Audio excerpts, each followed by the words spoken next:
балалар, қазір ана тілі сабағы. Сабақ бастамас бұрын балалар бәріміз психологиялық ахуал жасап алып, көтеріңкі көңіл күй жасап алайық. Ол үшін балалар бәріміз бір-біріміздің қолымызды ұстаймыз, кәні бұлай әдемелеп ұстап тұрамыз. Осылай, енді психологиялық ахуал. Әрбір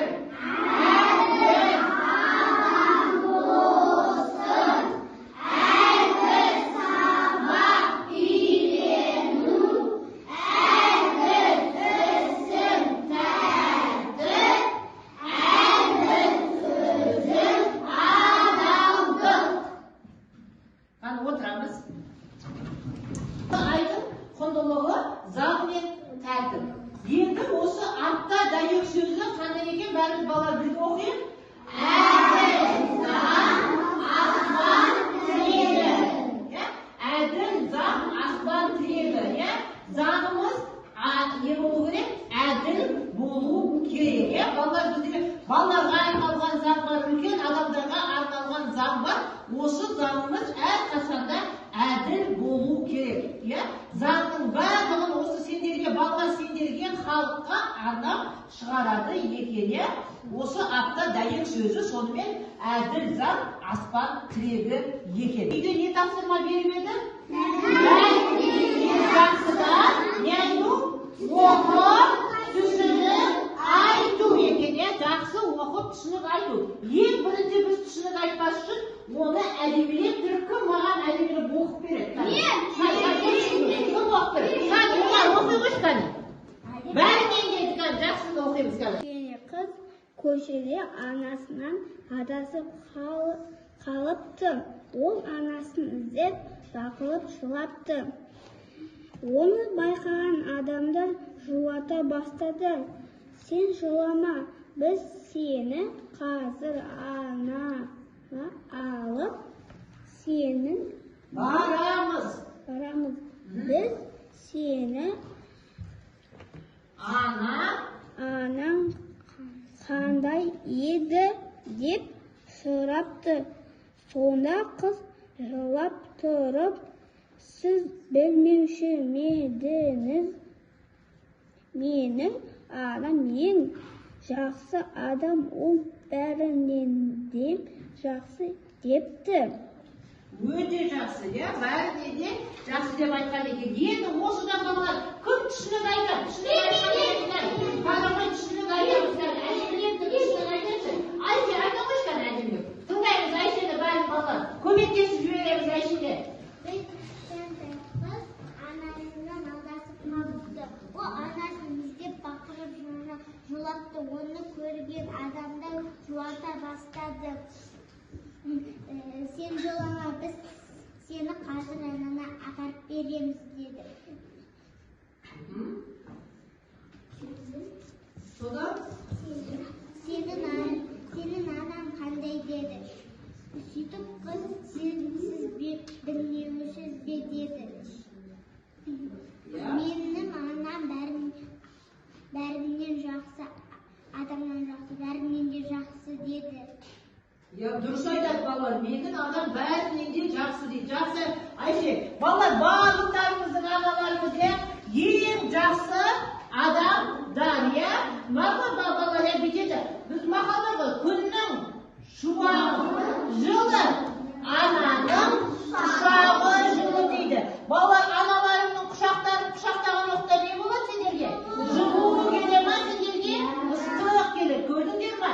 Күннің шуағы бізге жылу берсе, ананың құшағы да сондай жылуды береді екен. Әркімнің анасы өзіне қандай адам? Керемет, жақсы адам екен. Тағы да кім айта алады түсінікті? Біздің үй жұмысында сұхбат әдісі арқылы отбасы, әркімнің өз отбасы жайлы әңгімелейді. Бұл сұхбат әдісінде бір бала жүргізуші болады, бір бала жауап беруші болады. Ал бүгін жүзде жүргізуші кім болады кәні? Жүргізуші кім болады? Жүргізуші кім болады? Раяна келі ғой жүргізуші болады. Ал енді сол сұхбатқа жауап беруші бүгін Раяна Юсуп деген оқушыдан сұхбат алады. Юсуп келі ғой.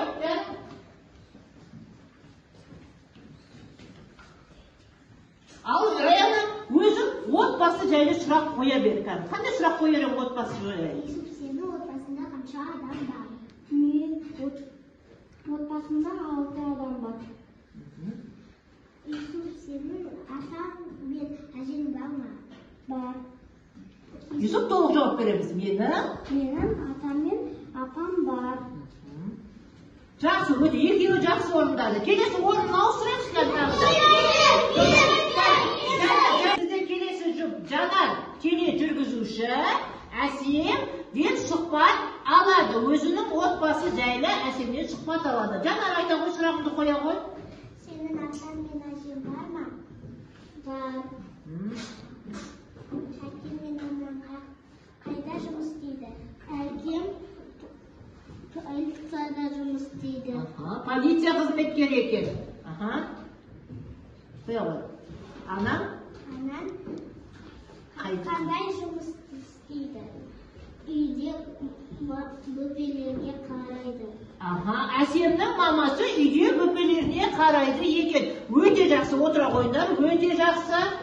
Келесі тағы да кім болады? Инаят тележүргізуші болады. Инаят сұрақ қояды. Екінші жауап беруші Саян келе ғой. Саян жауап берсін. Ұстаймыз. Тұра қойыңдар. Ал, сен сұрақ қоя. Қандай сұрақ қоядың? Саянның отбасында нені білгің келеді? Сұрақ қоя ғой кәні.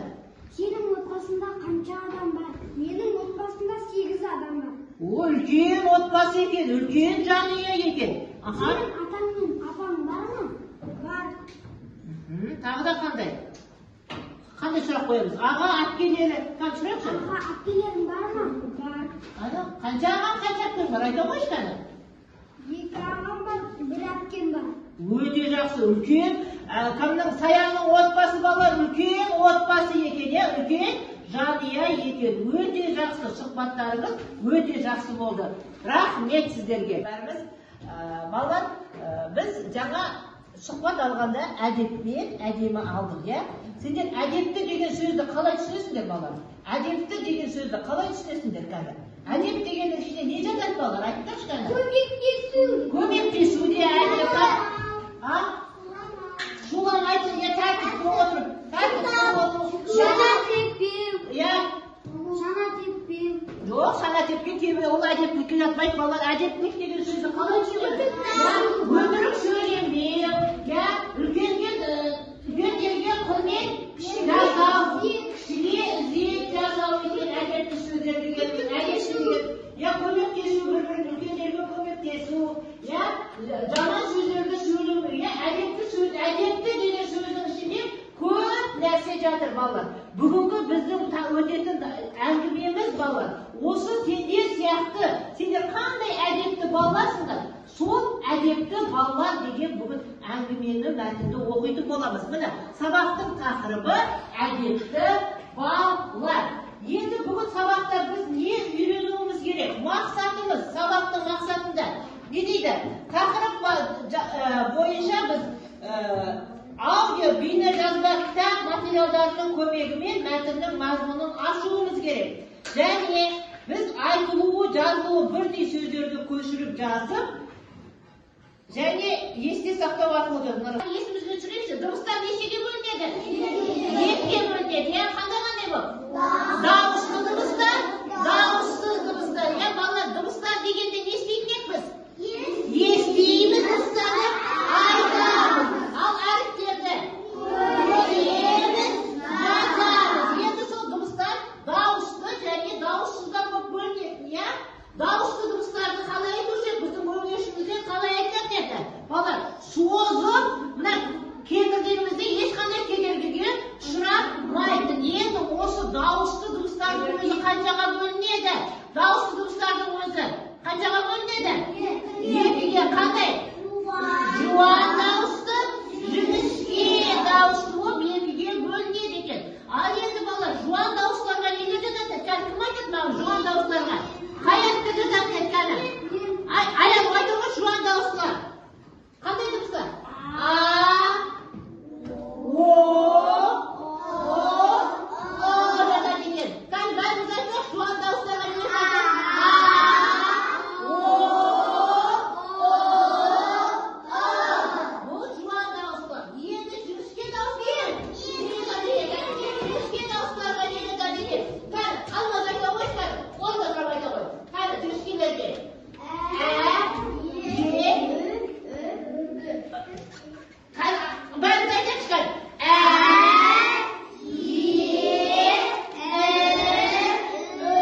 болса, сөзіміз қандай болады?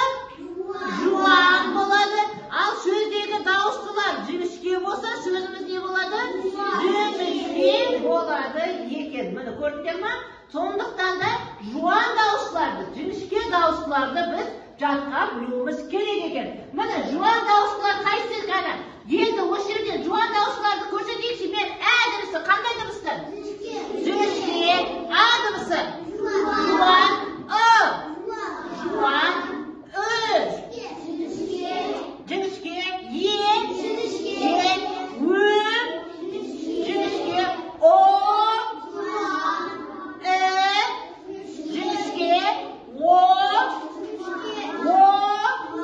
Жуан дауысты дыбыстар. Өте жақсы, өте керемет.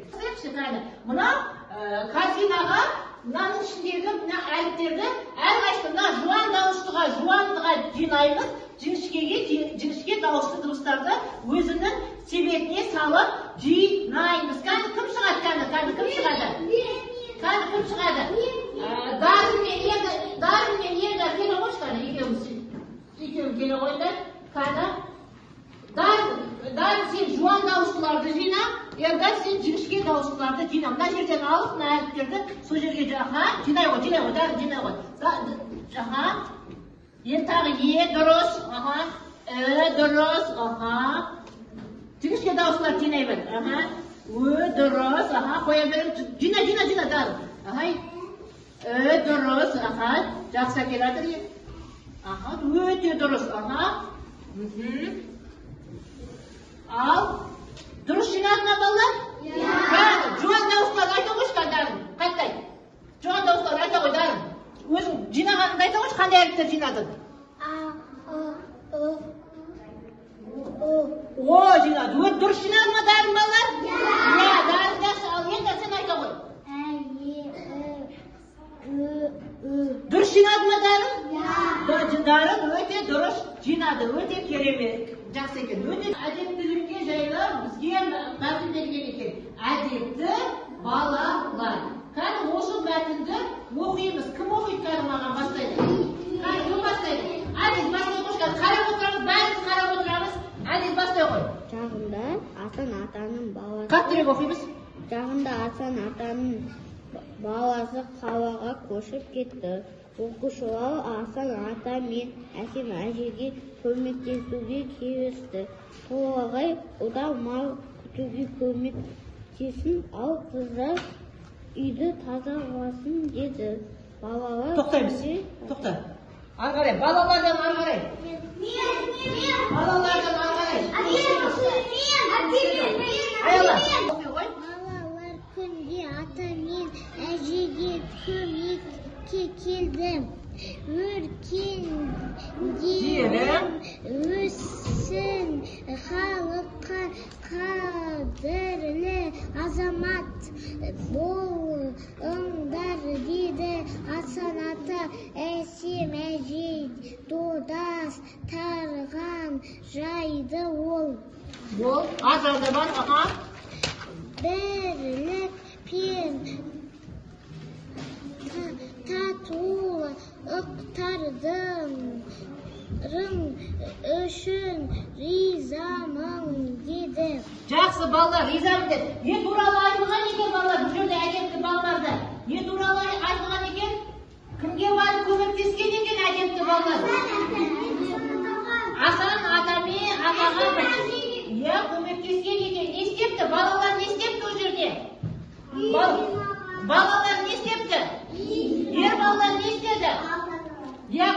Мал қораларын тазалаған екен, сонымен ата мен апа неге оларға не берген екен?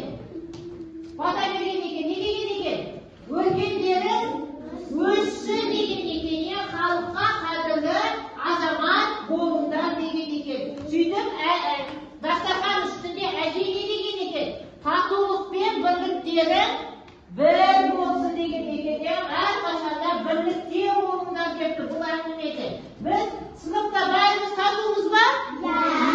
Сол сияқты тату болыңдар деген екен, Саят не деп айтқан екен? Татулықта бір болыңдар деген екен. Сонда бұлар қандай мақал айтамыз балалар бұл жерде біз?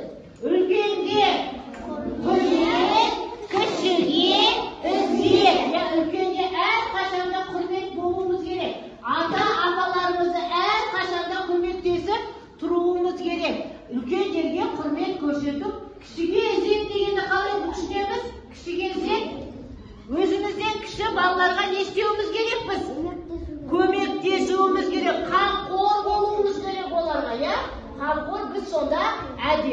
bala болады екенбіз, иә балалар, әдемі балалар болады екенбіз.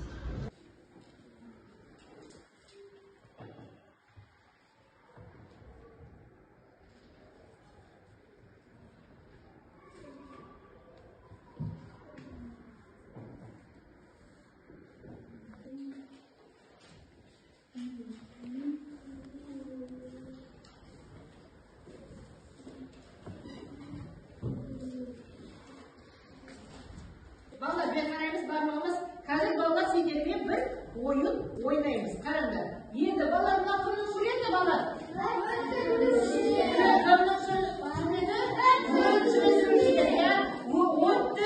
Отты не сөндіреді балалар? Немен сөндіреді? Сумен сөндіреді. Мына жерде бізде жанып жатқан отты. Осыны сумен сөндіреміз.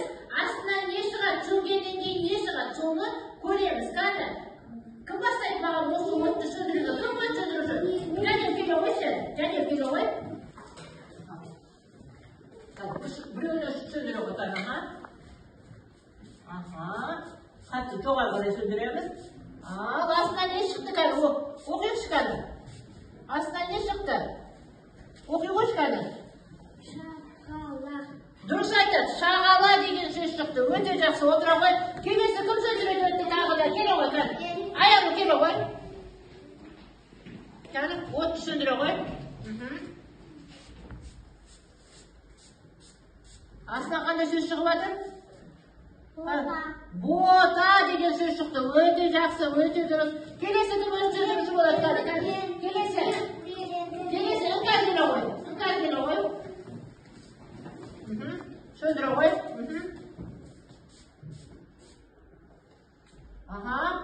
Қандай сөз шықты астынан қаны? Дұрыс оқимыз қазір бұл ғой қаны. Қаны оқимыз?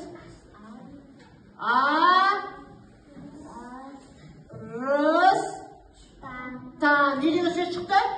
Арыстан деген сөз шықты. Келесі тәлі. Кім оқиды келесі?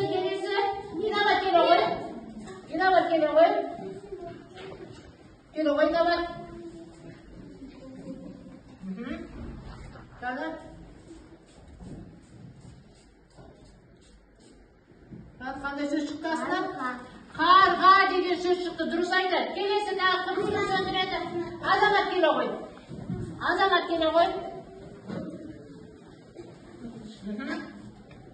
Қаны?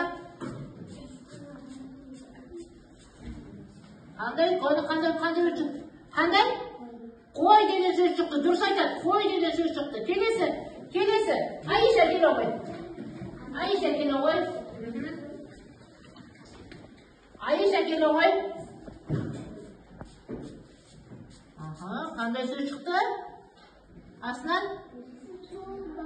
Өте дұрыс айтады. Жолбарыс деген сөз шықты, иә? Біз барлығын өртті сөндірдік. Балалар, өте жақсы өртті сөндірдік. Мына тапқан өрт сөндірушіден тапқан сөздеріміз бар ғой, соны бізге топтастырыңдар дейді. Қандай мағынада топтастырады екенбіз? Қазір міне бұл жерде берілген сөз. Қой, шағала, арыстан, бота, жолбарыс, қарға. Осы сөздерді топтастыруымыз керек. Қалай топтастырамыз осыны? Енді қараңдар. Бұл жерде қалай болуы мүмкін? Кім шығады топтастыруға? Аяғы келе қойшқан. Ал ең бірінші сөз, бірінші сөз қай сөз? Қойды мына жақта немен топтастырамыз қазір? Неге ботамен? Қой мен ботаны неге топтастырдың? Айта қойшы, не себеп топтастырдың? Өйткені бұлар? Неге дұрыс айтады? Өйткені бұлар үй жануарлары. Қазір топтастырамыз. Қой мен бота. Ұстағы қойды.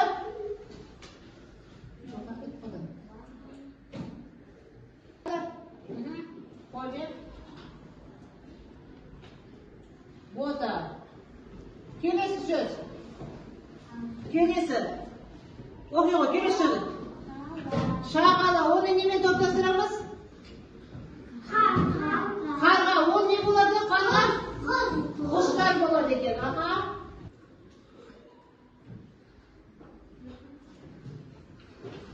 Шағала мен қарға болды.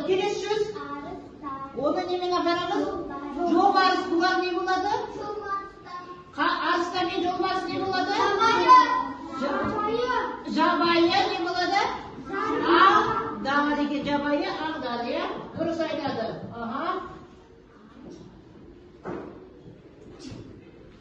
Жабайы ағдар. Алыстармен жолбарыс. Дұрыс болды ма? Ал енді дұрыс болды ма? Тексеріп көрейік. Жауабымыз дұрыс болды ма? Иә, жауабымыз дұрыс болады ма екен? Қазір көреміз. Жауабымыз дұрыс болды ма? Иә, жауабымыз дұрыс болды. Кішкене сергіп алайық, иә? Қазір біз сендермен секірпе деген ойын ойнаймыз. Бұл ойында қалай? Мен сендерге сөзді жасырамын. Мына жерден секіріп отырып, әріптерге секіріп отырып, сол сөзді айтасыңдар. Ол сөз қандай екен? Жуан сөз бі? Жіңішке сөз бі? Соны айтасыңдар қазір. Осы ойынды ойнап тастайық. Қазір кім шығады қазір осы ойынға? Нұркен, кел оғыш. Нұркен, кел оғыш. Қазір Нұркен. Нұркен, кел оғыш. Жәшкен сөз. Тапшы, тас деген сөзге. Қайна? Тас деген сөзді. Қайсы? Тығаларым дұрыс тық. Екінші қандай әр? Үшінші қандай? С. С қаяғында екен. Сін іздеп таба болған. С қаяғында екен. Дұрыс. Дұрыс құратына болар? Иә. Тас деген сөз. Қандай сөз бұл? Жуан сөз бі, жіңішке сөз бі? Айта ғой Нұркен. Жіңішке ма бала? Дұрыс айтты ма? Тас деген сөз, жіңішке сөз бі? Жуан қандай сөз? Жуан сөз. Өйткені себебі? Дыбысы өте дұрыс. Жуан дауысты. Өте дұрыс. Жақсы отыра ғой. Алмас келе ғой. Алмасқа айтатын сөзім менің айна. Айна. Айна. Айна. Екінші.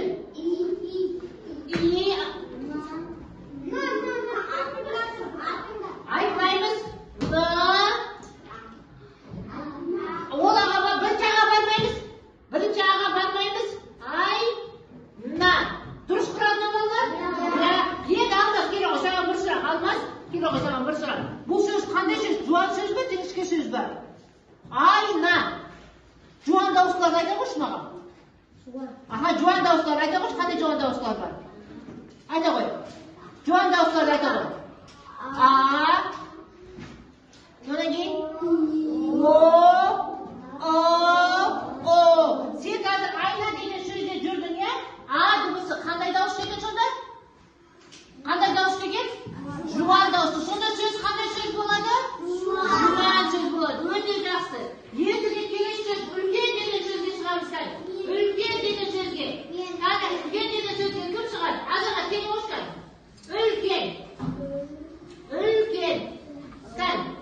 Tamam, үлкен деген сөзді. Үлкен. Қандай әркен басталады? Tamam, үлкен. Секіреміз қазір бастаймыз. Үлкен. Одан кейін? Үлкен.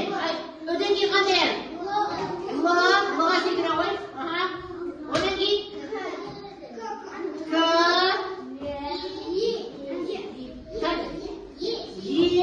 Одан кейін?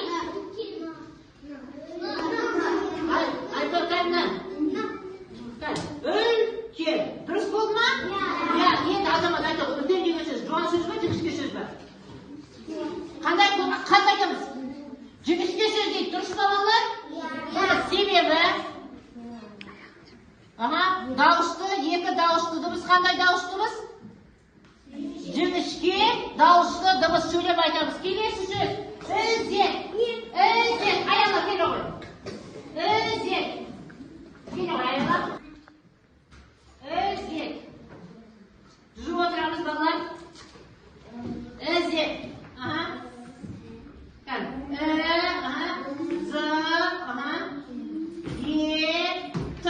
Дұрыс. Ізет. Дұрыс жазында балалар? Дұрыс секілді ма? Енді қандай сөз бұл? Жуан сөз бі, жіңішке сөз бі? Ізет деген. Жуан ба, ізет деген сөз? Жіңішке сөз. Өйткені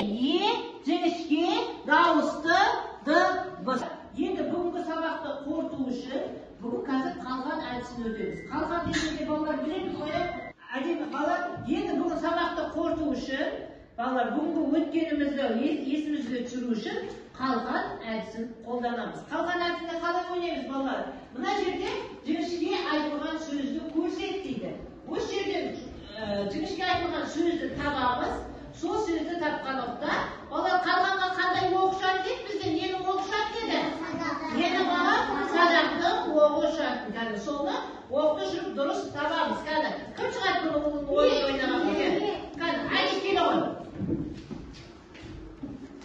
Келе ғой, әзет жылдам. Кәді мына сөздерді тез-тез оқиды. Қайсысы жауады? Бірінші сөз қандай екен? Бірінші сөз айға. Бұл қандай сөз? Жуан ба жіңішке ма? Айға деген сөз жуан ба жіңішке ма? Жуан сөз қатты оқ шығады. Қарға? Жуан ба жіңішке ма? Қайсы жіңішке сөз? Тапшы. Ізет тап, жіңішке сөз екен. Дұрыс па жауабы? Дұрыс екен. Ал енді келесіге кім шығады? Келесіге кім шығады? Келесіге. Келесіге неге келе қош? Келе ғой бәрі. Қайсы бәрі? Келесі сөз оқы ғой сөздерді кәді. Дауысыға,